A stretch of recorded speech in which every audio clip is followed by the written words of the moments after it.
Salama daholo eo Antondrara ho resantsika ireto tsara fantatra manaraka ireto. Nodimandry i AS Andry na Andry Solofo Andriamanantena izay zanaky Lahamatony mpanoratra rado. Fokaky 424 tetikasa maro hovatsiny gouvernemanta sinoa vola. Ao Antananarivo dokera iray izay tratra nandositra niaraka amin'ny entana izay notateriny. Koto lehilahy mahitso ambo hijoro hanositra ny fivavahana kristianina. Ao Antananarivo fiara anankiray izay nodominy lamasinina. Ireo no fakafakaina amintsika atao anatin'ity video ity ka manasantsika rehetra anaraka an'ity video ity hatramin'ny farany. Azadino ny milaiky ny video antsika ary tsarovatrany ny miabone amin'ny chaîne antsika mba ahafahanareo manaraka tsy tahapaka ny video zay lefany misy tamatota gasy toy izao ny fanaovana azy. Tsy ampandrely isika fa avy hatrany tonga dia vavany ndawary. Fantatra tamin'ity herinandro ity fa nodimandry i AS Andry na Andry Solofo Andriamanantena izay zanaky Lahamatoy ny mpanoratra rado, izany hoe George Andriamanantena izany. Izay fantatsika tsara ny asany izany AS Andry izany fa isany irony mpanao sary amina tanana irony ary tena isany matianina amin'izany resaka fanaovana sary zany raha izany Andry Solofo Andriamanantena izany. Raha tsy ivina ny tantara dia ny tantara izy tao amin'ny pejiny ny taona 2024 fa angamba lova amin'ny Andriamatoa Andriandranando Razambeko izay isany nandray anjara tamin'ny fanaovana any Manjakamiadana ny tenako. Ny azo antoka anefa dia nandova mivantana ny talentany rado izay dadako ho isatrany. Araka izany dia maneho ny finoana feno ho an'ny fiarakaviany Manamanjo izay avy ety Ambohataota gasy amin'izao fahalasany Andriamatoa AS Andry izao. Aza misosoka alahelo intsony ary ainganeka ho tsara levenina ny maty. Resaka fokaky 424 indray tetikasa maro no hovatsiny gouvernemanta sinoa vola. Ho fampiroboroboana ny diplomasia amin'ny sehatra ekonomika sy ny lafiny arabarotra ary ny haitao arakajy mirindra eto Madagasikara no tena votoaty ny fitsidihan'ny filoham-pirenena Andry Rajoelina tany Chine tao anatin'ny fionana tampony na Forum sur la coopération Chine-Afrique na FOCAC 2024.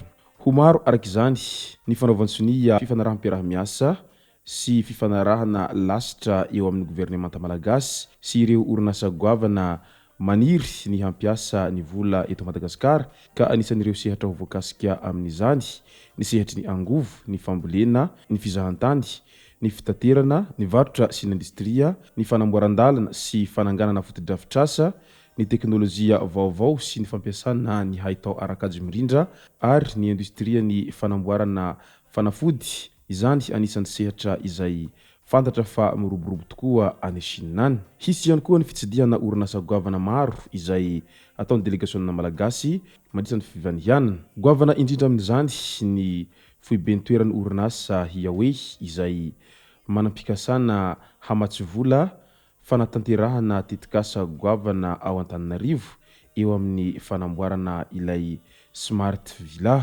Ankoatr'izay ny fametrahana ny fiarahamiasa amina orinasa lehibe izay misehatra amin'ny fanamboarana fotodrafitrasa sy ny sehatry ny fambolena ary ny fanamboarana fanafody. Filoham-pirenena sy lehiben'ny androm-panjakana Afrikanina misa 12 no handray anjara amin'ny fihaonana ankoatry ireo mpitantana sy ny tompon'andraikitra ambony eo anivon'ny vondrona Afrikanina. Ny fanometanana mba hampiroborobo ny fivoarana sy hananganana vondrona Chine-Afrika izay avolenta ho an'ny ho avy iombonana io no lohahevitra nosafidin'ny gouvernemanta sinoa hodinihin'ireo mpandray anjara mandritra ny 3 andro ao Beijing ao. Andrasana araka izany ny tombotsoa goavana ateraka an'ity fiarahamiasa eo amin'ny gouvernemanta sinoa sy ireo firenena afrikanina indrindra fa ny Madagasikara ity.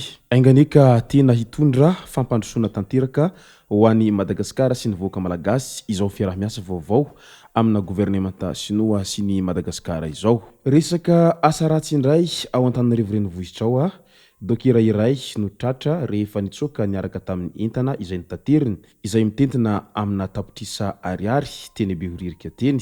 Nentiny tompon'andraikitra teny amin'ny polisy izy ary naverina tao amin'ny tsena ny entana mandrapiveriny tompony. Araka izany dia melomelo hatrany ao Antananarivo ao rehefa hanakarama ireny mpitatitra ireny fa misy amin'izy ireny dia tena olona mpanendaka na ihany koa olona izay efa zatra manao asa ratsy izay. Ka iny ianao variana kely iny dia tafapiritsaka izy miaraka amin'ny entanao izay hoentiny nefa ianao miezaka manakarama azy amin'ny tsy fananany asa izay. Izy nefa mitetika an'izay hangalarana izay entana kelinao izay anakaramanao azy mitondra azy izay ka dia mailo hatrany fa ny ratsy kely lalana indrindra ao Antananarivo ao amin'izao fotoana izao dia tena miseho amin'ny endriny maro izany resaka tsy fandriampahalemana izany. Noho ny fahantrana diso tafahoatra ary noho ny fijaliana izay mianjady amin'ny vahoaka malagasy amin'izao fotoana izao no tena hita taratra fa mampitombo isan'andro ireo izay tambazotra ny asa ratsy indrindra ireo fangalarana sy ny fanendahana lava tsy misy fiafarana izao.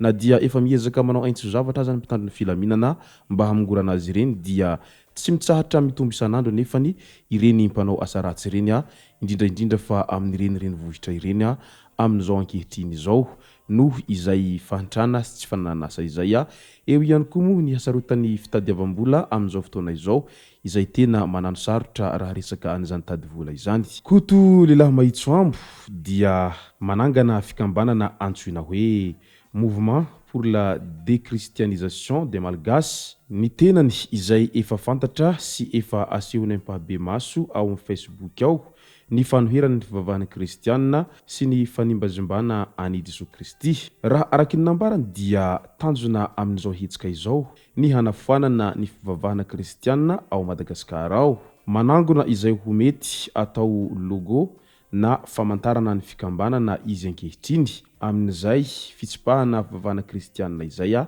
ary manentana ny maro moa izy mba hiala amin'izay fivavahana kristianina izay isany ho ampangany koto matetika ho fototra an'izao fahantrana lalina izao noho ny afitsoka an'ireo izay mialokaloka ao ambadika an'izay fivavahana kristianina izay amin'ny fisolokiana vahoaka amin'ny alalan'ny roa ny fananganana karazam-piangonana isan-karazany sy ny fisandratana anarana ho apôstôly isan-karazany rony. Loza mifamoivoizana indray tao Antananarivo renivohitra tao fiara iray izay nifandona tamina fiarandalamby tao Antanimena tamin'iny omaly maraina iny.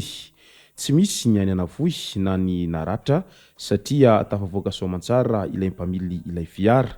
Tsy mbola fantatra ny antony nahatonga an'izany loza izany fa mbola ao anatiny fanaovana fanadihadiana an'izany antony nahatonga ity fiara ity voadonany lamasinina izany ireo tompon'andraikitra amin'izao fotoana izao. Ka noho izany dia melomelo hatrany anareo mpamily fiara rehefa misy tahaka an'itony indrindra fa rehefa manakaiky na manamorona an'ireny lalan'ny fiarandalamby ireny fa sao dia maty tampoka eo raha vantany ka voadona an'izany fiarandalamby izany raha ohatra tsy tafavoaka ny fiara ianareo.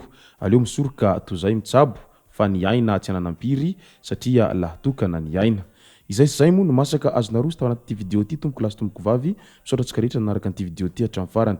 Azadino ny milaiky ny video antsika ary tsara voatrany ny miabone amin'ny chaîne antsika mba afanareo manaraka tsy tapaka ny video zay lefa ny misisa sy tomatota gasy tompoko lasy tompoko vavy mankasitraka dia mirary soa.